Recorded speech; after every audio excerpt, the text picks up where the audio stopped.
Welcome to Noon Hour Slides from the Moose Jaw Museum and Art Gallery. We're located on Treaty 4 territory, the traditional lands of the Blackfoot, Cree, Ojibwe, Sota, Dakota, Nakota, Lakota, and on the homeland of the Métis Nation. We pay our respects to First Nations and Métis ancestors and reaffirm our relationship with one another. We gratefully acknowledge funding from the City of Moose Jaw, SaskArts, SaskCulture, Saskatchewan Lotteries, Canada Council for the Arts, Canadian Heritage, and the Government of Canada. I'm Vincent Hotelling, the administrative assistant here. I'm here to welcome you to today's presentation. Gayle Jones is here to talk about Madagascar. Welcome.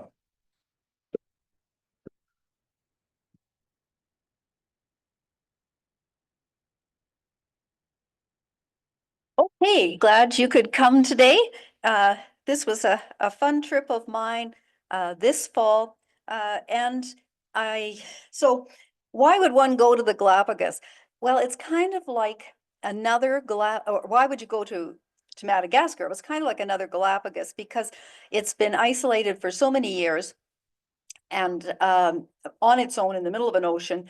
And so the plants and animals have developed on their own. And so you get all of these different kind of animals and plants that you don't find anywhere else on the earth. 70% of animals, 90% of the plants are endemic to Madagascar, 80% of the birds. So anything you see, mostly anything you see is you're never going to see it out of Madagascar. There's so many species of lemur, so many species of plant. The baobab trees that look like they're upside down with the roots upside in the air. 7 of the 8 are found in Madagascar. I saw one in Tanzania, saw some in Australia. Even the Australian ones, they have researched and found that probably they came from a seed from Madagascar. So they really are sort of the epicenter of those as well. The chameleons are just amazing there. And the snakes, thank goodness, weren't poisonous. First in vanilla, first in cloves. 1/4 of all the oil for perfume comes there. 5th largest reef, precious stones, orchids, ebony and rosewood. It's just quite an amazing place to visit. And so where is it? It's off the coast of Africa, and it broke away from Africa thousands of years ago. And no one lived there or stayed there until a boatload of people came from, believe it or not, Indonesia on outrigger canoes across the Indian Ocean about 500 AD, about the fall of the Roman Empire. Here are these people coming on boats across the Indian Ocean to live in Madagascar. Then you get, about the same time, you get some people coming from Africa across, the Bantu people, and they brought the cattle to Madagascar, what they call zebu. Then you get some Arab traders coming down from the north in the 1500s. But the big time that Europe got to find out about Madagascar is about the time of Columbus, when the Portuguese sailors were coming around the Cape Hope of South Africa. They discovered the Indian Ocean and Madagascar. When they get to the East Indies and Indonesia, Malaysia, so far in all the Spice Islands in the East, here's the Europeans coming across with tea, silks, spices. Those ships were so laden with treasures. So what are you going to get? Pirates. And where did the pirates come from? Madagascar. They all stayed at Madagascar. Captain Kidd was one of them. So it was a hotbed of that as well. So very important in terms of European trading routes. Here's the group I went with. It was called Craig Travel. It's out of Ontario. The fellow on the far left was our Canadian tour leader. The lady in the upper right was the lady from Madagascar that showed us around the island. The rest are from the Greater Toronto area, except the couple beside our leader. They're from the Lakehead. And my roommate, who I didn't know before this trip, Annie, she is in the middle row to the far right. She's an Edmonton lady, and she and I roomed together throughout the trip. So here's where we went on the island. The top nosy bee, which got the number 4 by it because we stayed there 4 nights, is actually sort of the beach resort that if you go to Madagascar now, most people would go to the beach resorts at Nosy Be. Similar, and then, but we flew into Antananarivo, where you see the three, or they nickname it Tana because the name's too long, as most of their names are. And that's a capital city, and we stay there. Then we go to the east side of the island, and the east side of the island is all mountainous, and they actually still have forests left there, and they have a couple of national parks, which were extremely good. And then we fly down to a fatty beach in the south, and that's a very dry area. And then we make our way back by bus to Tana. So how do we get around? This is our bus, and all the suitcases are lifted and held at the top of the bus. And then they had a tarp that went over if it rained. It rained one day.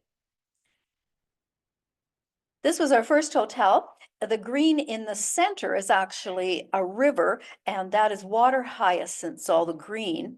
And across the river, they're playing soccer. And in the morning, I woke up and I heard all this noise. I thought, people are fighting. What the heck's going on? Well, it wasn't. It was these guys all playing soccer really early in the morning. Here's a bird that was at our hotel. Most of their birds are not brilliant colors, which, you know, you think of the tropics and brilliant colors, but this was one of the few that I saw that actually had a lot of beautiful colors. The French took over the island. Well, the English and French were trying to vie to see who could control the island, and the French eventually did. So there are a lot of French colonial buildings left around there. They got their independence in 1960. This is the train station. Some of the local police. Jacaranda trees were out. They were beautiful at this time. They have a lovely French avenue going down the middle of the street that I never got a picture of, but there really is quite a large French influence in some of the architecture in the main city. Tana is built on a bunch of hills. Most of the houses are some form of brick because they make a lot of brick in the country. The first place we went to was a international heritage site, and it is the spot up a hill where the first Merino king made his castle or fortress, and he united the tribes around 1788. He united the tribes of Madagascar, and of course, it's all in French. Here, this king lived and reigned, and then if you can say his name, Andriana Poinameri, I don't know, whatever. Anyway, the last one is Marina, and so he united the Marina kingdom, and that's the time that he lived. And this is the fortress he built. This fortress looks to me almost like Indonesian and Indian kind of a fortress, but of course that's where the Merino people had come from hundreds of years before. And this was their enthronement stone, but I missed the stone, obviously. Got the sign, I missed the stone. And this is where they slaughtered the cattle for sacrifice for when they had special occasions. And here is his fortress, which when I look at it, almost looks like a little kid's video game. It could be, you know, I could see sort of Zelda sort of jumping through here or something. And the kings are buried in the wooden brown places, and the queens are in the white little places like that.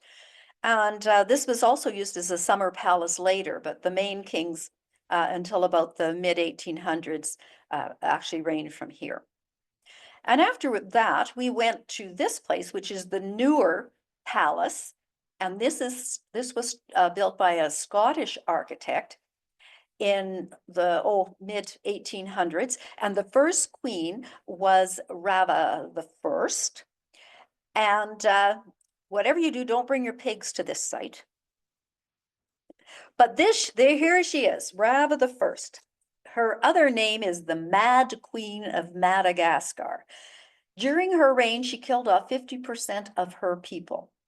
She enslaved them, she starved them, she poisoned them, she had beheaded. She didn't take any everybody's different opinions. She hated the Christians and threw them off cliffs. So she was just a lovely woman. Anyway, now her palace is turned into a museum, and it was a good one. It had a lot of the history of Madagascar in it. And they also had, they found one of those outrigger canoes that the Malay or Indonesian people had come across, and they found a canoe like that in here. So that was, but you couldn't take pictures inside, which is too bad because it had some very good things in that museum. Here, of course, are the little mausoleums for the queens. There was a Rava 1, 2, and 3. Here's the view from the top overlooking the capital city, Tana. This was called a camel toe tree, and that's its flower, and that's the tree in bloom. When you look over this hill was where she probably threw a few Christians. And in the middle of the lake there, that looks like a little statue or something. It's to the first president. And we have a soccer field too, because they like their soccer. Oh, and I asked one of the tour guide, what do you athletes do? Because they're so poor. How does what would happen if you have any professional athletes? You have any Olympic athletes? And she said, if they wanted to continue their sport, they went to France because France would take them in, and they would actually be athletes for France, not Madagascar. This is a church at the top of the hill. It's actually Anglican, which surprised me because it's a French country, but anyway, Anglican. And another thing that was very funny in here is there was I wish I'd taken a picture. There was this little fenced in yard with a bunch of stones in it. And I thought, oh my gosh, this looks like really important history, some legendary stone or something. So I asked the guide when I got out of here, I says, oh, what is that stone? How important is that? Turned out it was a spittoon. So much for my, historical research. So now we're heading out to the mountains, and we're going through quite an interesting area. Of course, here's the main river coming out of Tana, and of course they're doing their laundry.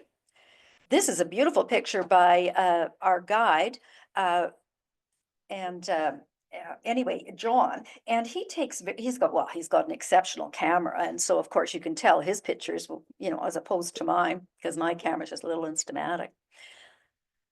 And here they're mining for something, they told me, but I can't remember. So anyway, they're mining for something. They've got a lot of minerals here that, the country could make a lot of money out of their gems and their minerals, but their government is so corrupt, nothing ever gets down to the people who are extremely poor. There's the country lives on rice. They rice with every meal, and every place you can go that they have room to grow rice, they grow rice. And here's a rice field in various stages of plowing or transplanting or seeding, whatever.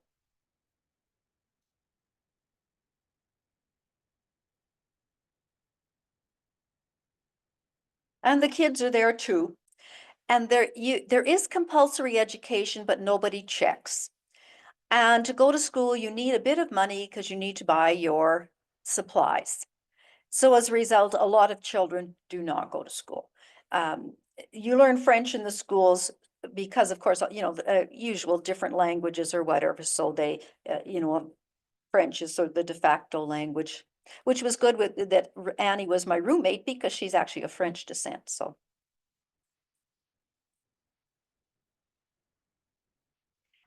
The problem with a lot of Madagascar is they use the slash and burn.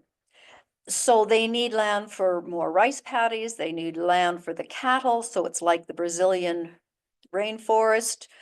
They slash down the trees, burn them to make the land usable. The only problem is in the process, they've deforested most of Madagascar, and the lemurs are in danger, as many other plants and animals that are endemic to Madagascar are. And they're burning in the hills. So here's the road. We're starting on the road through the mountains. And if any of you have been to Hawaii and the road to Hana, it's kind of like driving the road to Hana, except half the road is, the tarmac is out of it, and you're dodging semis on the highway. It's just like, if you get there, you really feel like you've done well. Some people we noticed had rented cars and were driving themselves, and I thought, oh, good luck, because with all these terrible roads and they got into car trouble, I don't know what they would have done in the middle of nowhere. We always stopped for lunch along the side of the way. They'd get just some, buns and cold meats, and mangoes were in season, a lot of mangoes. And so this is where we stopped at this little it's kind of like a zoo, but it had all these chameleons. And as I said, most of there are so many chameleon species, and they're so interesting.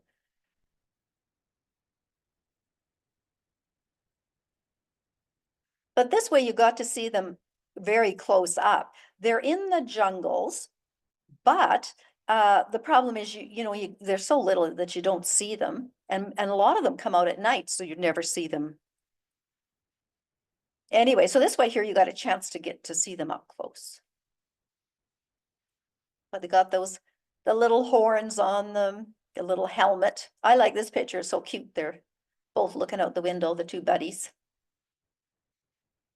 But like this one here, I mean, the colors on it, I mean, it's like you could almost pick any colors to put on them.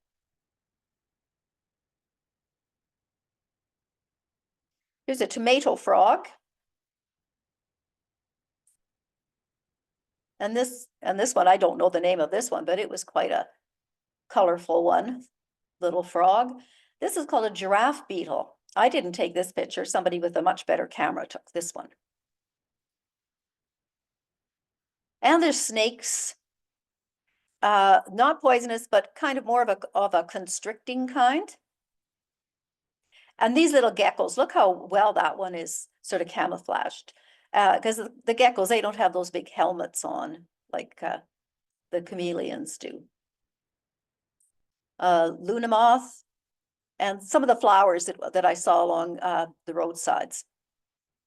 And I thought this sign was kind of cute. And so then we get to our first national park.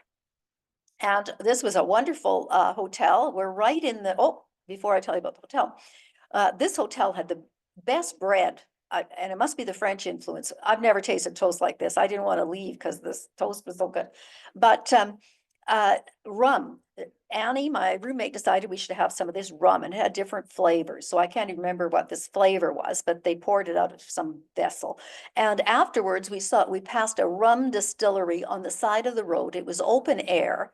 And when I looked at how the heck was going on, and then they would put it into little old water bottles, the plastic leftover water bottles.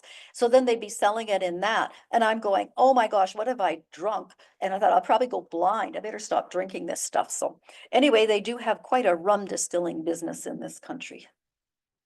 And this is looking out of our hotel balcony. We're sort of right in the middle of this rainforest. And this is the name of the park. Good luck pronouncing that one. And it had two types of lemurs, Indri on the left and Sifaka, diadem Sifaka on the right. This is an out of focus picture of the one, but it's a little closer up. That's a diadem Sifaka. And the Indri, this is the largest one. And later on, I've got an audio clip of the sound of this. It's like those monkeys, the howling monkeys in Central America. They make this haunting, squealing kind of a sound. Anyway, I'll play it for you later. And we got some orchids.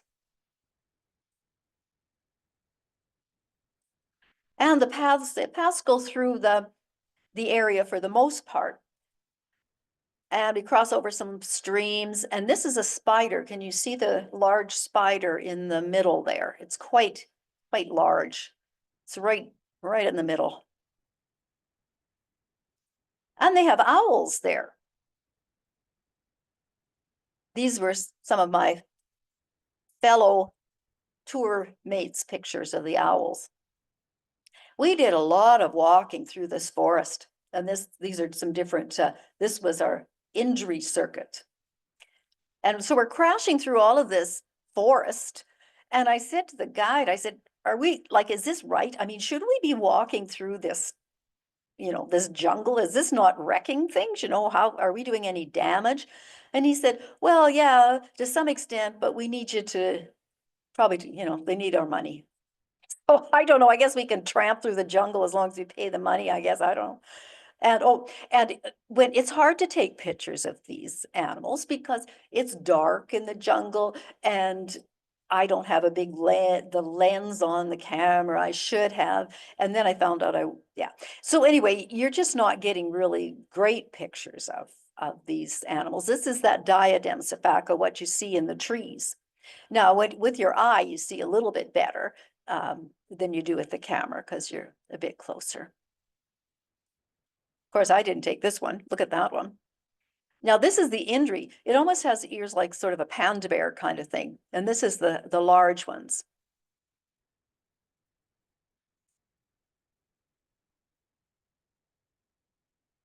And that's a termite mound.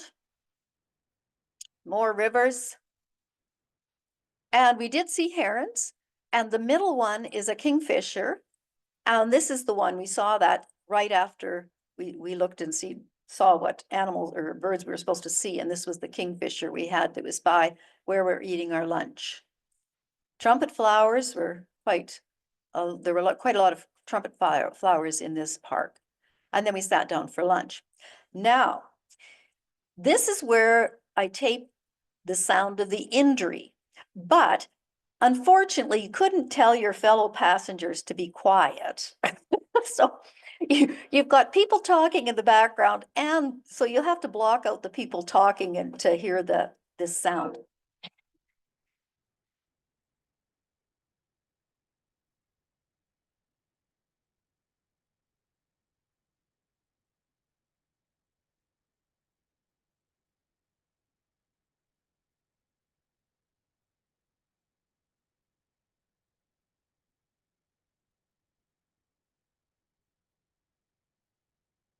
So hopefully you could hear that sound, and it carried for miles and miles because it's quite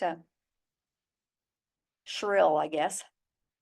This is the beer that was the favorite beer, 3-Horse beer, and that seemed to be the beer of choice.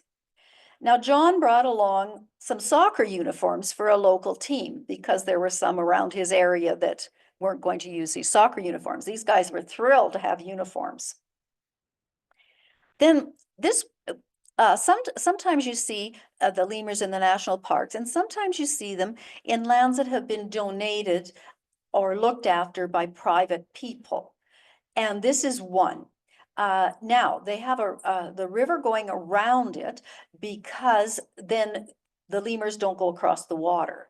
So they're isolated on this area. It's quite a large area. They don't feed the lemurs. They're living like they are in the wild, but you get a chance to see them up close. So here we are in our canoe, myself and the lady from Thunder Bay, Deidre, and I've got my beautiful hat on there. It's a hat that's got a netting over top of it for the mosquitoes, and so we don't get malaria because we had to take malaria pills, and when we were in the jungle, we had to put our hats down. But look at how lovely and close you get to these lemurs.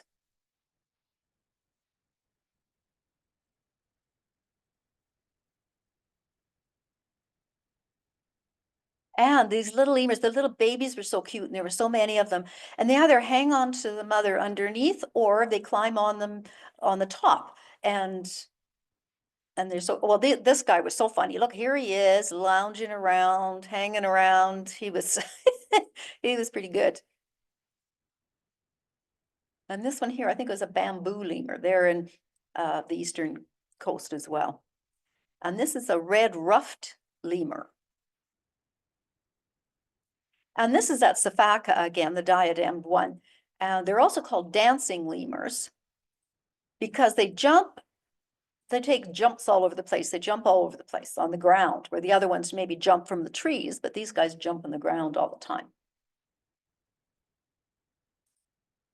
So then we leave this national parks area and we go to this town on the way back to the capital city, Andasiba. And this is the old train station because it used to have a lot of, well, the British and French railway system. It was, that's how they got all their goods going to the main port city.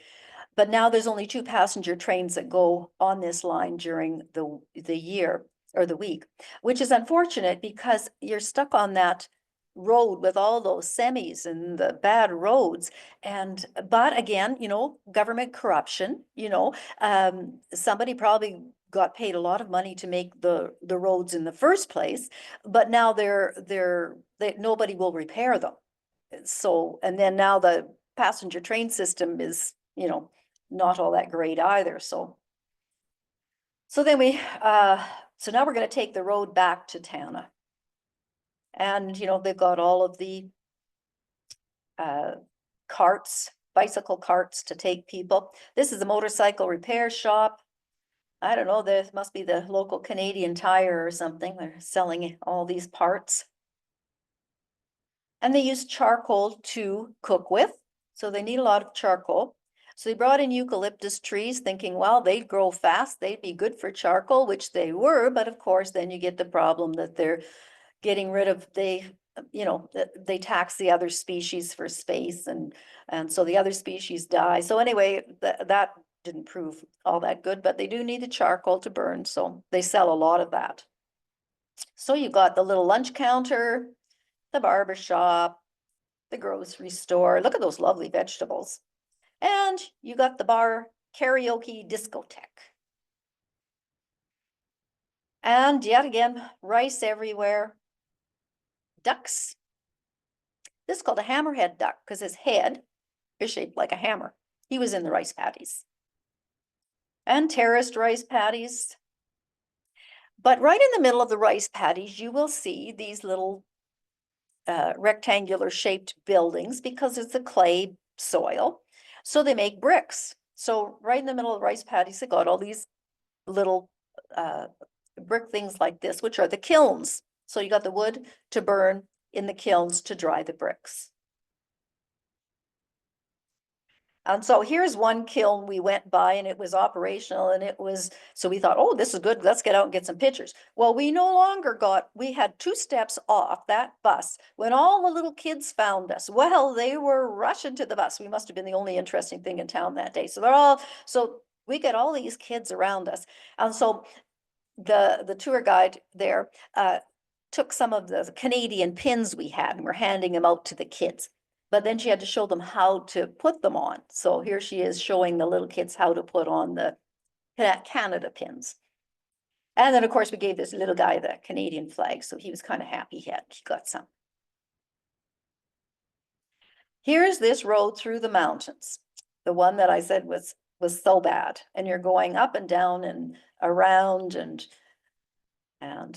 half with pavement, half without. I was sitting in the front seat for this one. And this is as you come through the bridge. Look at that big hole the truck's going through. Notice the second one isn't even going through the hole. He's going over top of the side because he's going to try to avoid it. But you'd be going along for about 200 yards and then the pavement would disappear. And then you'd be stuck down to the bedrock of the road. Then you go another 200 meters and some more. The roads were terrible. I took these pictures because there was a front seat in the bus and it didn't have very much leg room. So nobody wanted to sit there. So I said, oh, pick me, I'll go and sit in the front seat. So this is one I got with a little boy. It's very entrepreneurial. What they do is they get some dirt and pretend they're fixing the road, or maybe they fix it, who knows. But then they want you to give money for fixing the roads. So anyway, you have to give these kids credit. They're out there trying to get some money. So anyway, before we ended up making the run through the mountains, here are some trucks getting washed. But our bus had a funny sound in, so the bus driver stopped it to check it out. And I thought, oh, please don't stop here. And we were right by the side of the road in the middle of nowhere. Geez, I hope this bus works. And it did. It went through and we were fine. But right beside where we stopped, here were these little kids playing in the water. And the kids got a water jug. And why I took this picture is every place, the little kids always wanted our empty water bottles. And I couldn't figure out, were they getting the exchange? I couldn't figure out why they would be getting an exchange, but no, they use it for putting like sauces that the ladies make sauces to earn money, and they sell them in the markets with different sauces, like, and then they put the rum in these as well. So multi-purpose of these water bottles. And then we, went by one of the little streams on the way through the mountains. Here's one of the carts they use. So now we're on our way to Ifati Beach in the south. This is the desert area and the area more of the African influence. We see the Zimbabwe flag in the front, the red, green, and white. And this is an arboretum that has 900 species of plants, 90% endemic. And these are the dry plants. So it's like it's called a spiny forest, and you notice all the plants have spines on them, and they're meant for dry climate. This one is kind of funny because I took a picture of this, got home, and then my sister-in-law Carol showed me this plant she bought in town here, and it was this one. So, so we now have a Madagascan plant. And here's some more of these spiny plants that are made for desert environments. Then an example of vanilla, the vanilla vine, and this cute little gecko. And they had a number of baobab trees, although this is a very young one. It's probably only 100 years, this one. It's not very old. And this cute little guy. And some cactus. This is one of the dry riverbeds. It usually has water in it, but it has been dry for a number of years. They're waiting for the rains that haven't come. And so not only this dry climate, but extremely dry because they're waiting for rains, which should come within the next couple of weeks. Just after we got home, though, there was a cyclone that passed just north of here to Mayron, which is a French protectorate. There's a guy with some wood and some cattle. Had to wait for the cattle to cross. And these dwellings are more African in nature. We've got some churches in there, wooden fences. This one reminded me of a place I was in Ghana, this one here, the way that it's set up. And here's where we stayed after looking at the other places. So good place to dry your clothes out, that nice long log on the side. There was a beautiful beach here. This is where the reef starts, and this is the Mozambique Channel between Africa and Africa and Madagascar, the Mozambique Channel. I went swimming there, and it was beautiful, and I was just enjoying myself until right beside me was a jellyfish. I thought, I'm getting out of here. I'm gonna swim with jellyfish. So anyway, but you could get a ride on this boat, but they didn't have too many tours. Like I was hoping they'd take us out to the reef or something, but there didn't seem to be anything going out to the reef. And so we just enjoyed the water and the swimming pool and whatever. And they had beautiful sunsets right here. We saw some beautiful sunsets. And here's some fishermen out on the reef. One of our fellows from our tour managed to commandeer one of these and paddled out to the reef himself. I thought, geez, why didn't you tell me you were going out? I joined you out there. But anyway, not to be. And the next day we went to this baobab sanctuary, and here's one of them. And they have those little seeds in round pods. It's almost like somebody's calling like Christmas tree ornaments.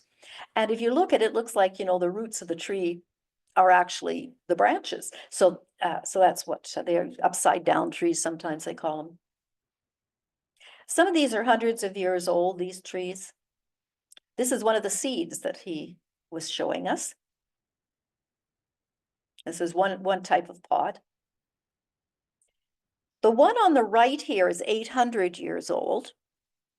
And I decided to get my picture taken in the middle of those two. This one is over 1,000 years old.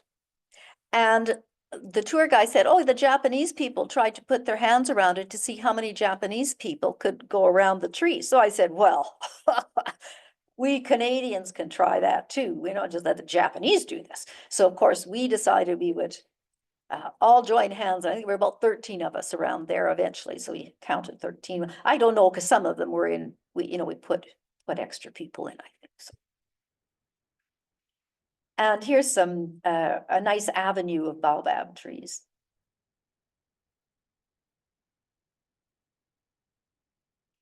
So now we are heading from the south from Ifati Beach, and we have to get back to Tana to take a plane to Nosy Bay.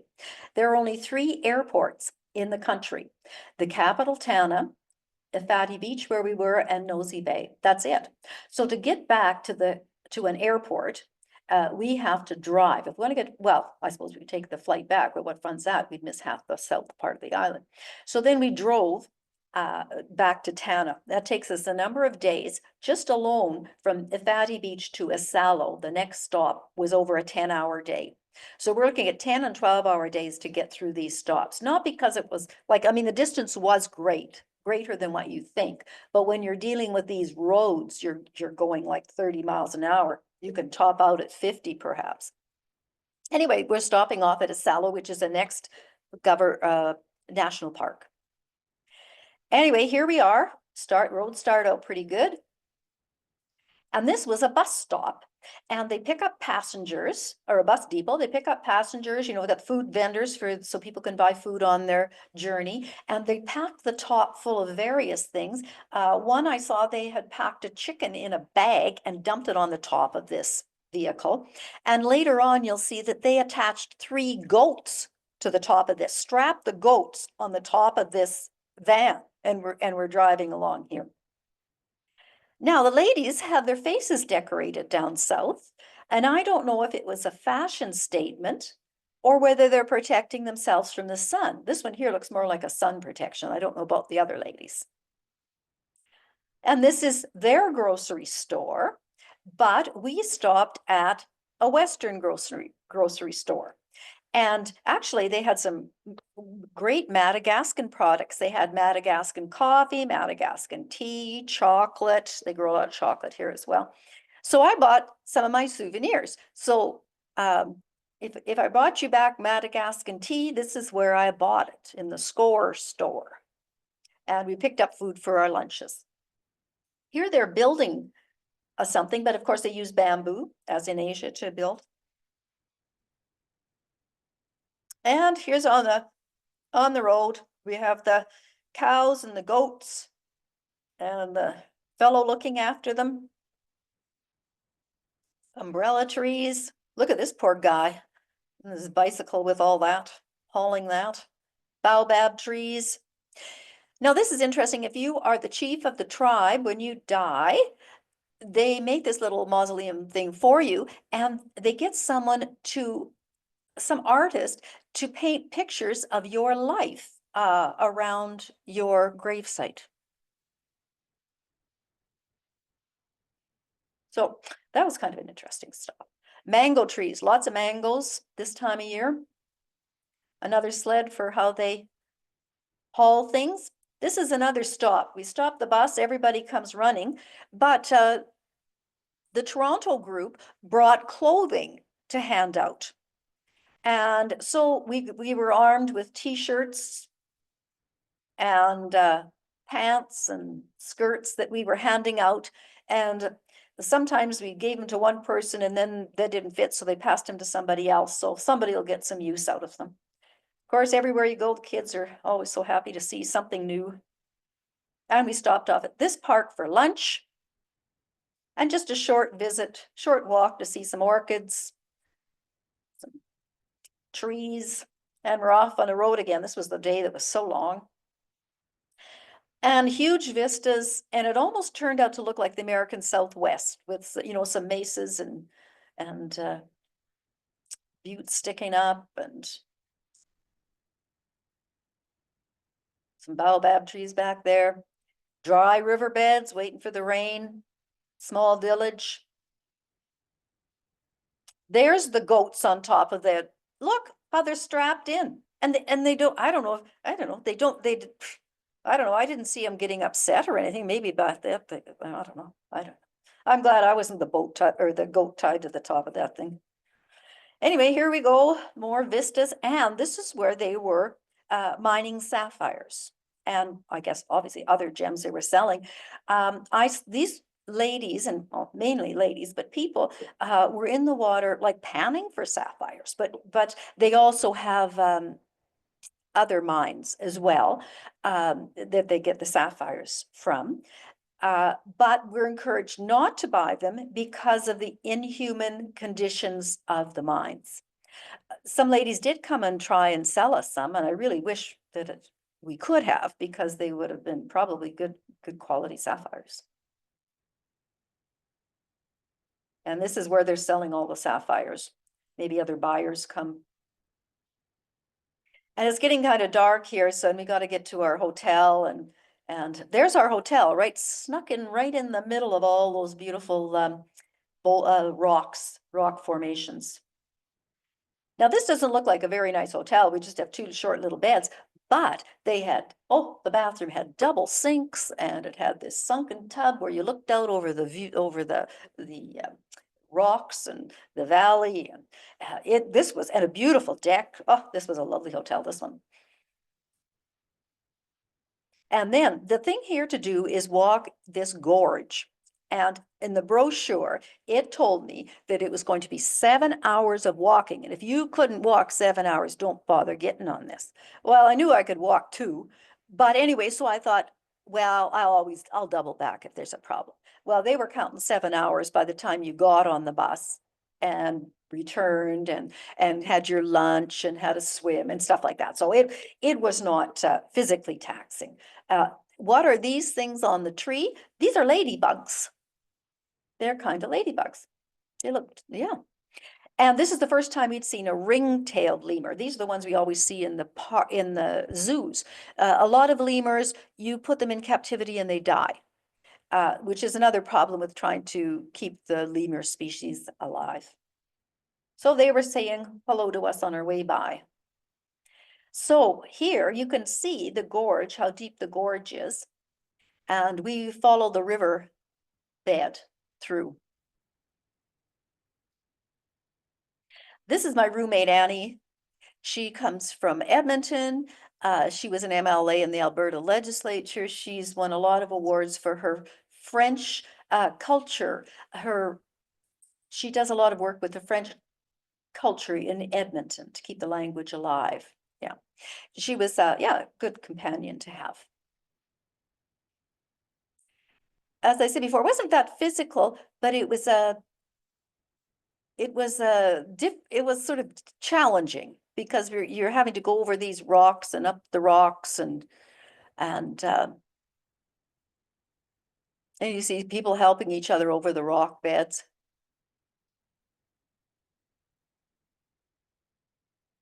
And this was at the end of the trail, then you had these two beautiful waterfalls. This was one waterfall. And I didn't bring my bathing suit, but Deidre and Annie did, and so they went in swimming. I just went up to my thighs and enjoyed the water that way. Now, when we were going around here, sometimes the ledges were very narrow, and at one point I found myself hanging onto moss, and I thought, well, this isn't going to save me, hanging onto moss in a heartbeat. But then one of the ladies from our tour said, well, the other ones have been, very physically taxing. She said, but I never feared for my life like I did on this trip, because the rocks were wet from the river and you're hanging on to moss. So anyway, that sort of tells you the difference between the paths that we were taking. And then when we got almost out of the park, we saw this lovely table with a linen tablecloth and glasses. We thought, oh my gosh, who's the lucky people to eat here? Well, it was us. And they had barbecued some chicken, and we had, of course, rice, mango. And so anyway, that was one of my favorite days, is walking along that canyon. That was really a nice day there. And of course, this is looking out of our balcony over the eroded rocks. And this was our hotel room here, and the swimming pool. After our long walk, we went in here. So now we're going up to well, I'll try and say that one fast. And it's one of the larger cities. And here is they're taro. They're growing taro. And here's a school. This was called the Bishop's Hat, and it's a very famous symbol of Madagascar. A huge one rock monolith. Now we're getting up into some high areas. And again, at one point, this was probably all forested, but now it's rice paddy and cattle. But this is another one of those private reserves. But this was wonderful because they had so many little babies, and they all seemed to be ringtail lemurs. But all these little babies hanging onto their mums. And then somehow, well, every once in a while, they'd about 4 or 5 of them would all group together, and I don't know, I'm not sure. That's sort of a social thing, I guess. But they didn't feed these lemurs, but they gave them water. If in the dry spells, they dug them out some water.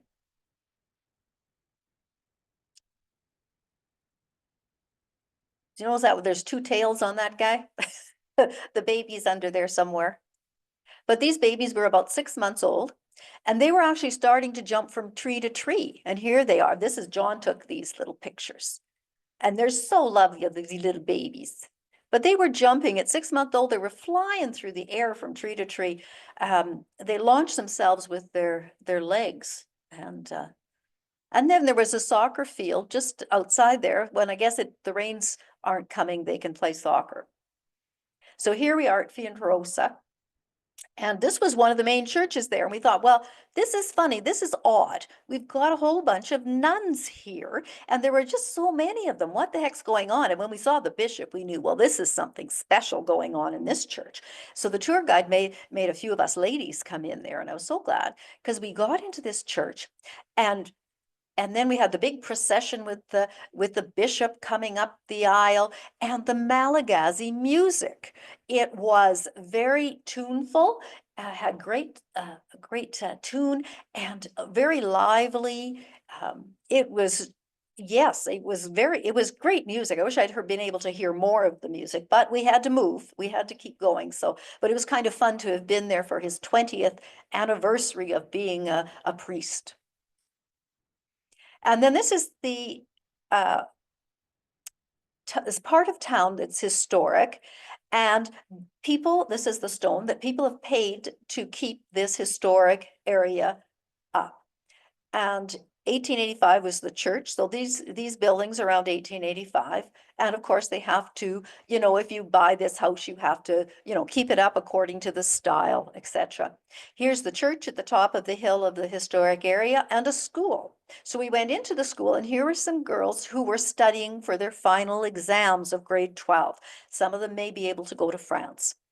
And we are giving them Canadian pins. And anyway, they were very they put up with us, I guess. No, they were nice girls. I was like, what are these people doing? Anyway, it was fun to get in there, and some of the old historic houses. This is also at the top of that hill, and these were these mostly yellow jugs, and they kept gasoline in them. They kept water in them.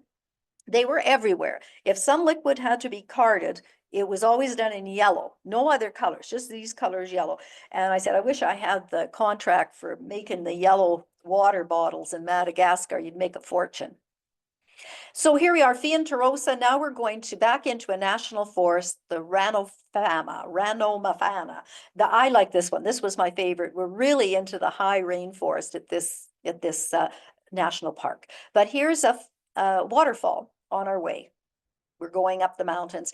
This is the deck of our hotel in the national park, and we had tea. The ladies and I had tea on the balcony.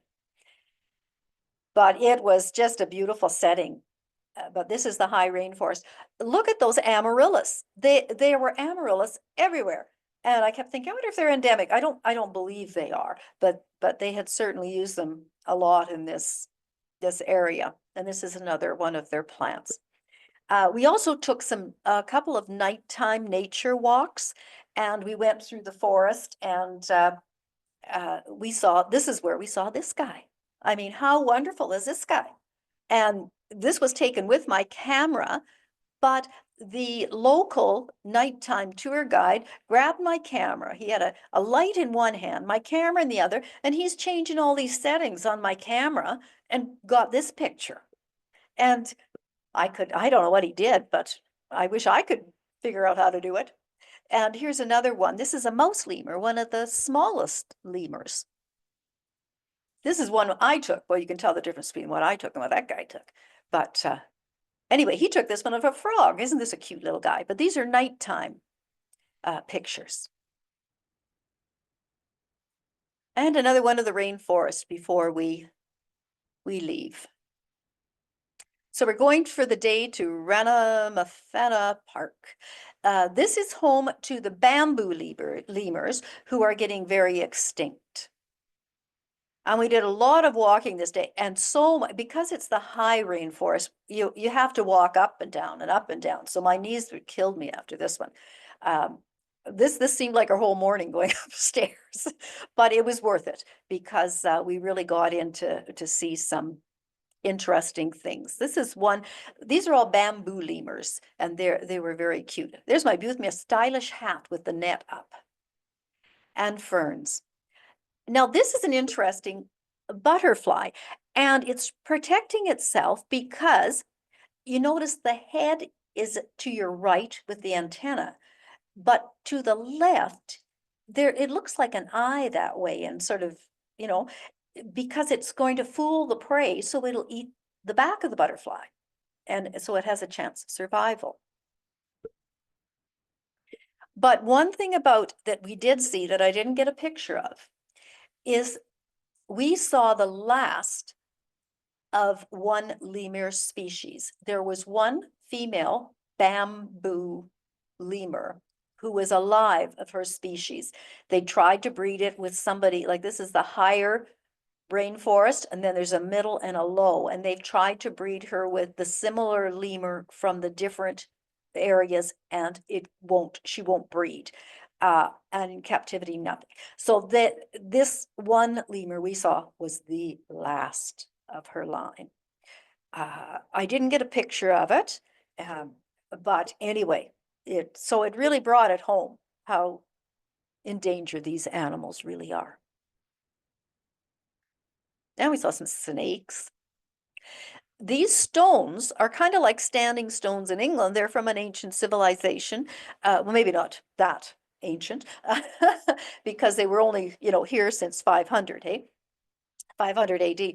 But these are religious stones for a group of forest people that now no longer live here. They left and went to town, I guess. So anyway, but those are the remains of their religious sites. And the tour guide took this one. What a cute little guy this one was. And this was a mongoose, a striped mongoose. That's orchids. This is a beautiful picture of banana. One of the ladies from our tour got that one. Now, my hotel room's right at the top of three layers of these stairs. And after going to Ramavafano Park, walking up and down those stairs, my knees, I said, I have to eat lunch right now, because if I go up those stairs, I'm not coming back down again. But then my knees were killing me because of so many stairs that we walked in that park. And then one last morning in the park, and then we had to go.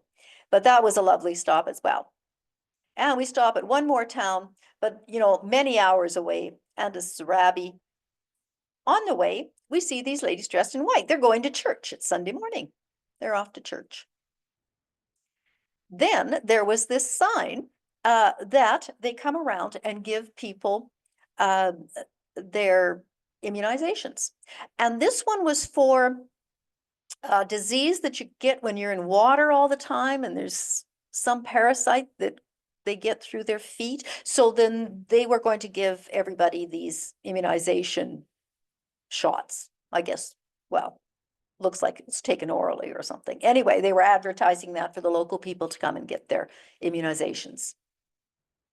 And one stop, we stopped for lunch, and of course they gave us a folkloric show. This was a crater volcanic crater.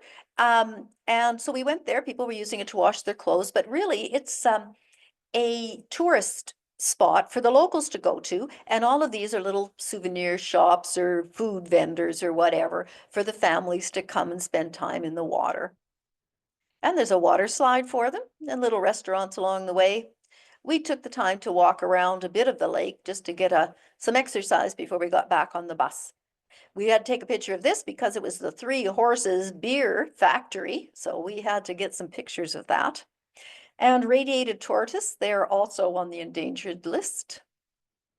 They make their own paper. And here's some fancy paper. They were using flowers to put into placemats. I bought a couple of bookmarks at this place. And they do silk weaving, but it's not from silkworm. Somehow there's some tree that has some fabric similar to the silk or something. Didn't quite understand what that was happening, but and look at some vegetables on the way that you could buy. This is interesting. These are some more tombs. And this is what they do. They have something called turning of the bones. So after your loved one dies, 5 or 7 years after they die, you have a big family reunion and a party. And you go into the mausoleums, you take out their bones that were wrapped in a shroud, you unwrap them, rewrap them in fresh shrouds, and put them back in the mausoleums. Anyway, that's a thing there. And family reunion time. And we went to lunch there. This was another private lemur park with the water, believe it or not, that brown water separating so the lemurs won't get out. A couple of natural plants. You see, they're feeding them here.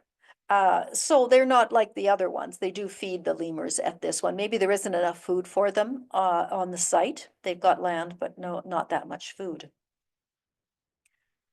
I thought that was a good picture. I think John took that one. And these are another kind. This isn't a sifaka or a diadem sifaka, but this is the same dancing lemur, sifaka type of lemur.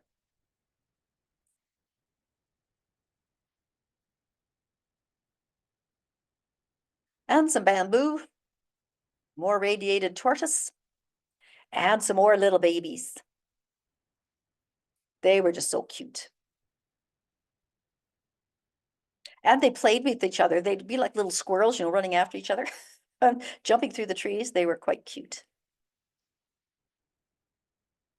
I took this picture of a toucan, but it isn't as colorful as the South American toucans, but it is, but it is a variation. This is another one of those lovely chameleons. And of course they had the alligator pond, or crocodile, sorry. And now we're at Nosy Be, and this is the beach resort. And I've always prided myself that I had never been to an all-inclusive. Well, I can't say that anymore. I'm at an all-inclusive. And it was very nice after all our time on the bus. It was nice just to get out of the bus and just sit. In fact, we did but to give you an idea of the bus travel, Annie had a pedometer on her and she had it in her back pocket and she was sitting in the back of the bus. And according to her pedometer, we had done 7,000 steps that day when we had never gotten off the bus. So, so that was a lot of bumping on the butt. Anyway, here is our little apartment in the all-inclusive. And it was an Italian all-inclusive. So everybody spoke Italian that worked there, and all the signs for the different activities were all in Italian. One of our ladies did speak Italian, so we got some of the information. They had some tours, but any tour I wanted to go on, they didn't have enough people to go on, so they had been canceled, or they were on the odd days and we were there different days that they were giving the tours. So we didn't get to do many tours, but I kind of needed just some downtime anyway. One tour they had was of the Pirates Island, which is Pirates Graveyard, where they had buried any of the pirates that had come from Madagascar were buried at Nosy Be. And Europeans will come here. The only place they'll ever come in at Madagascar in most cases is they'll just come to the all-inclusives and go home. But one tour we did get was a snorkeling tour where they promised we'd see some tortoises or some turtles. And so we're still we got there early, but we had to wait until the tide came in enough for the turtles to come in. So we wandered the beach. And then there was a little town right there. And so we wandered through the town and gave the little kids a little treat. But this was quite the snorkeling was wonderful here. And it's just inside that outcrop of rock on the right. It's inside there. And the corals were just beautiful and the number of fish were beautiful. So I can just imagine what, the rest of the corals are around this island. And here we are, we're ready to go now. We've got the go ahead. So we're going to our boat and we weren't disappointed. Annie took these pictures of these sea turtles, 100 years old. And here they are, they're eating the grass at the bottom of the ocean here. But they were beautiful and huge. And then we went to Hellville. Why it's called Hellville is there was I don't know, a Scandinavian admiral called Admiral Hell. Anyway, that's why they call it Hellville. And Marche, of course, is the market. So we're going to go into there. And it's a nice town. It's got a nice mosque, but I never got there. We ended up just in the market. But the market had all the spices. And it had vanilla. So everybody from the tour was buying vanilla. I didn't buy any vanilla. I thought, oh, that's kind of too hard to take home. But yes, it had, this one woman did a remarkable job on selling vanilla and I bought a bunch of peppers there. So if you ended up getting some of my pepper, the red and black pepper, that came from this lady. And then you notice all the bottles on, the old water bottles on the right-hand side. Well, they're holding all the sauces that she's selling. And I think if you look upwards, there's a green purse, a green bag of some kind. Anyway, I did end up buying that and I'm using it for a curling purse. And the very last day we were there was November 2nd. And so on November 1st, it was All Saints Day and people had come to the cemetery here to honor their ancestors. And this is a fellow selling all of these flowers to decorate your ancestors' graves. And before we go, here are some animals from Madagascar saying goodbye.